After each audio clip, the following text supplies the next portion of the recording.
Diyos ko, nganong gibiyaan mo ako.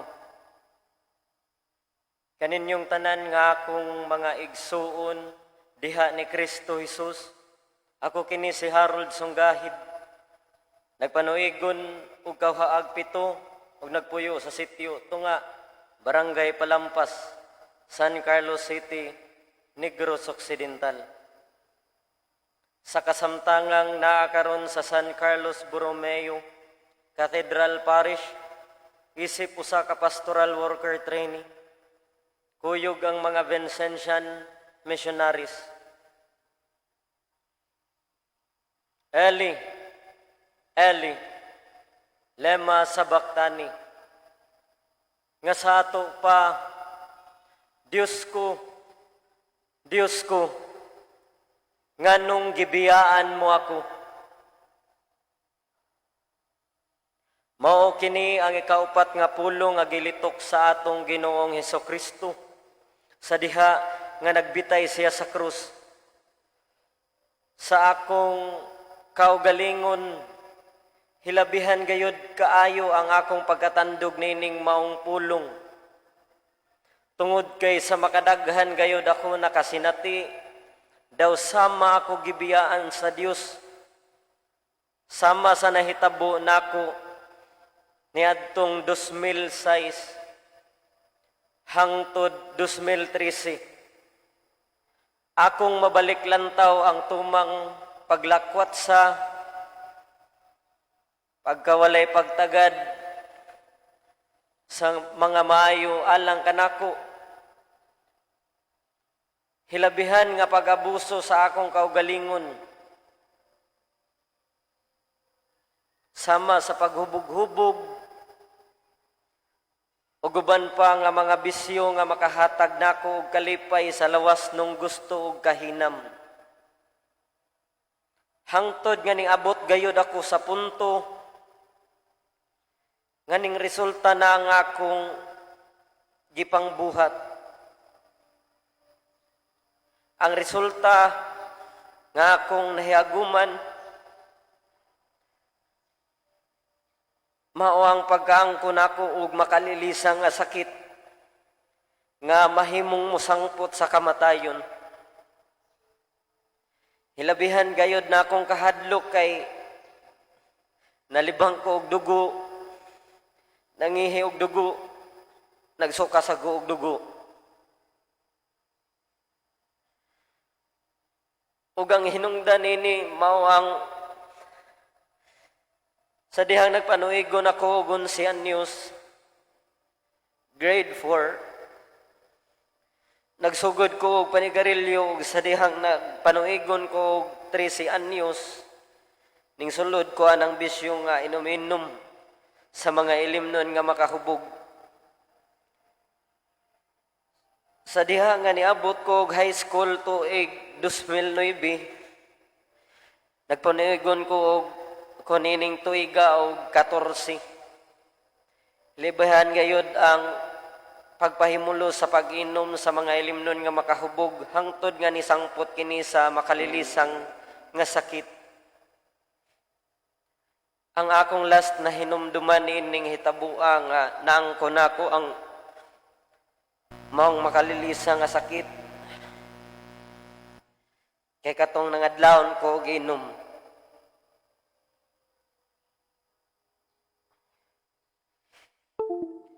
Kining sitwasyon na sa makadaghan gayud kini nahitabo halos kada adlaw. Apan kining adlaw mo initatak sa akong alimpatakan kay paguli na nako sa balay, wala na gyud ko mahuwasi. Kay nisangpot naman kini sa sakit, hilanat, labad sa ulo, ug sakit sa tiyan. Wana sad ko'y kusog, milungtad kinig duha ka bulan kapin. Mga 3 ka adlaw gikan sa akong paghilanat. Didto nako na bantayan nga ang akong gikalibang dugo, ang akong ihi dugo, ug nagsuka ko og dugo. Sulod sa duha ka bulan kapin ingon ani ang akong sitwasyon hangtod nga di na ko makalakaw. Di na pod ko makalihok. Ang akong kamot dili na malihok, mao ang hinungdan. Nagsigi na lang ko og higda.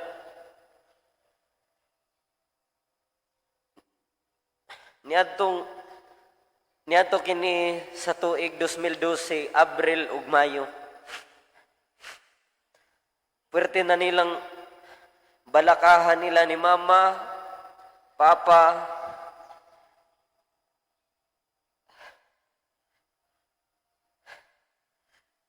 ug akong mga igsuon. Kay bisag yun sa naman lang yun ko nila.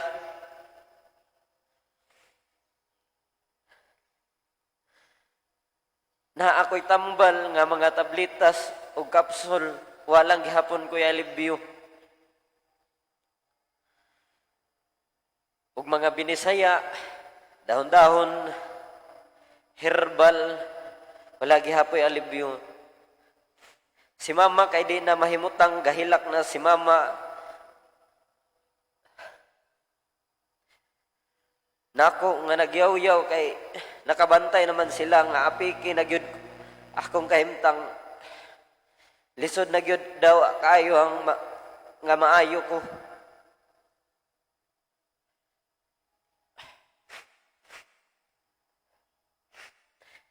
Ingon pa ni Mama sayang yaw-yaw nga naghilak.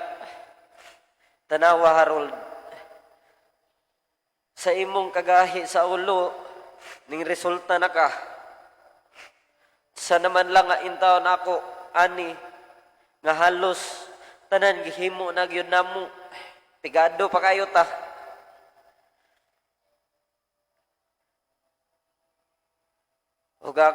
Ug ako nga nakabati, nagpatulo na lang ko sa akong luha.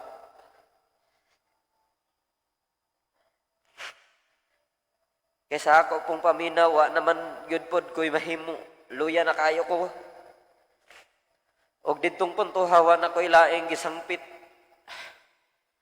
Kundili ang Ginoo na lang yun. Sa kinatibuk-an ako nga pagkatao. Og sa hinurot nga paghangyo sa akong kasing-kasing.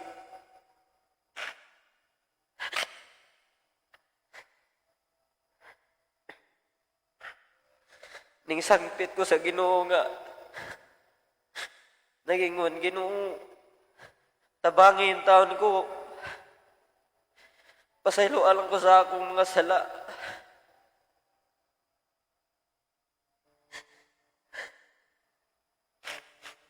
Hatagi lang kong pabor, Lord, nga maayo ko sa akong sakit. Kaya niadtong taknaan, nag-umbaw na gyud ko sa kamatayon. Milagro naman gyud kayo kung maayo ko ato, pero bisan pa man. Naghagyo lang yapon ko sa Ginoo.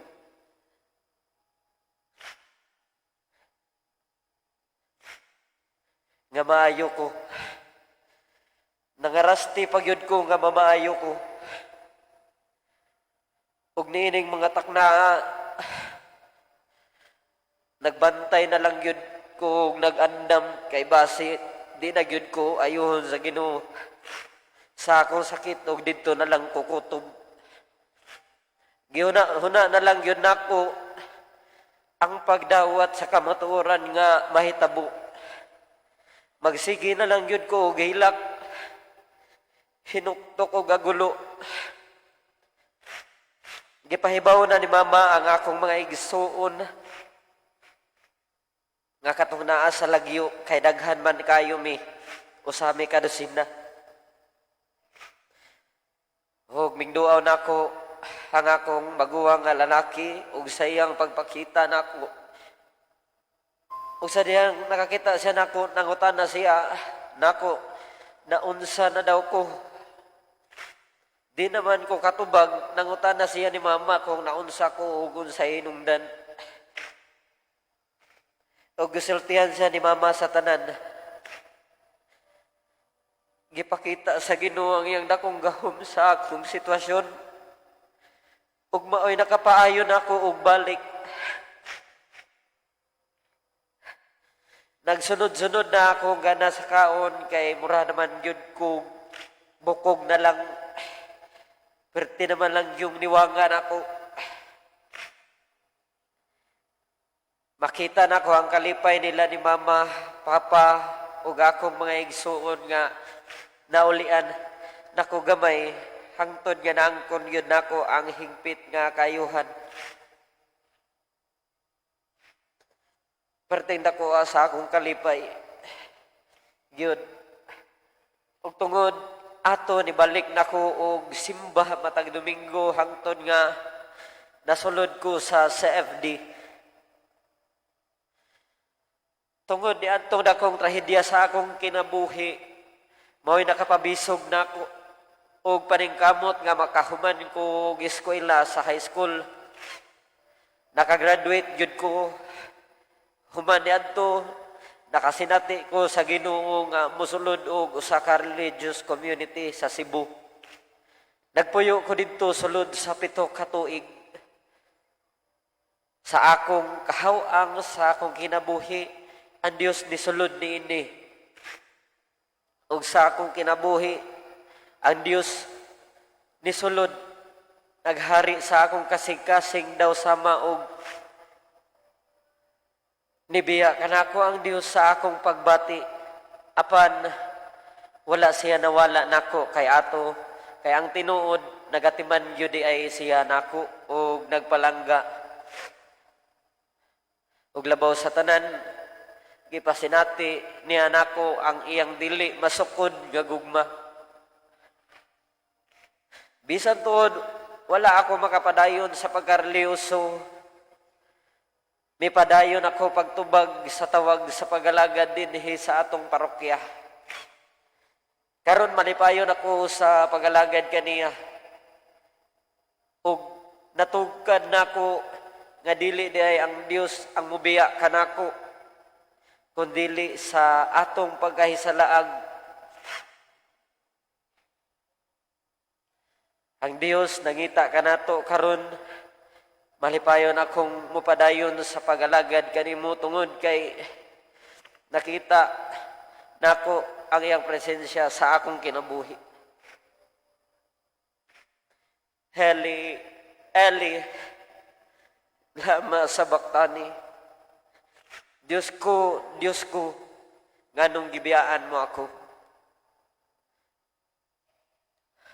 Akong pamalangandong mao, ang pagbiya nako sa Ginoo diha sa akong huna-huna, kay waman yun ko naghuna-huna ni atong mga panahon na, kay mao ang pagkanaan niya sa akong kinabuhi, uban ang iyang dili masukod nga gugma.